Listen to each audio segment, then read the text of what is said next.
बुंदेलखंड में पिछले कई वर्षों से सूखा पड़ रहा था, मगर इस बार पानी बरसने के कारण कई मकान क्षतिग्रस्त हो गए।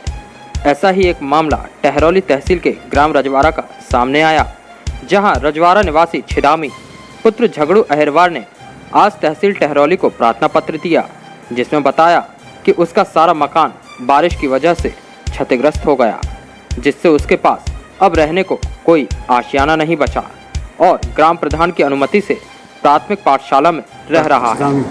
कहाँ के निवासी हैं? रजवाड़ा। क्या मामला है आपका? मकान गिर गए सारे। कैसे गिरे मकान और आपको क्या सहायता राशि मिली है? अभी मकान जो है बारिश में गिर गए पूरे मकान, और राशि अभी कोई नहीं मिली खाली। आप आज किसको ज्ञापन देने आए हैं, किसको आवेदन देने आए हैं? SDM साहब है आपका? को। कहाँ के निवासी हैं? रजवाड़ा। क्या मामला है आपका? मकान गिर गए। फिर आप कैसे रह रहे हैं और कहाँ रह रहे हैं? हम स्कूल में रह लगे, फिर हमने कहीं के होटल है चला गया। आपको कोई अभी सहायता राशि मिली है? अगर कुछ भी नहीं था।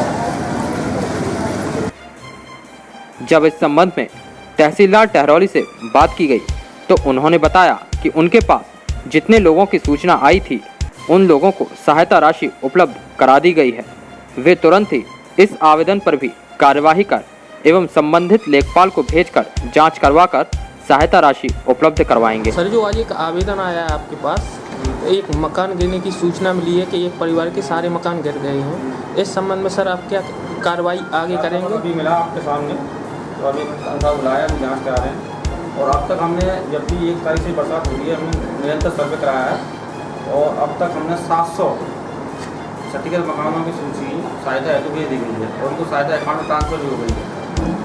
सर, किस मकान पर कितने रुपए के हिसाब से सहायता राशि है? अलग सीढ़ियाँ बनी हुई, 7वां देश में दिया गया आंशिक कच्चे 3200 रुपया है, नौकरी को 4100 रुपया है और आंशिक पक्के में 5200 रुपया। इस तरह अलग अलग कैटेगरी बनी है, उस हिसाब से। टहरौली से देवेश कुमार गुप्ता की रिपोर्ट, बुंदेलखंड टुडे, झांसी।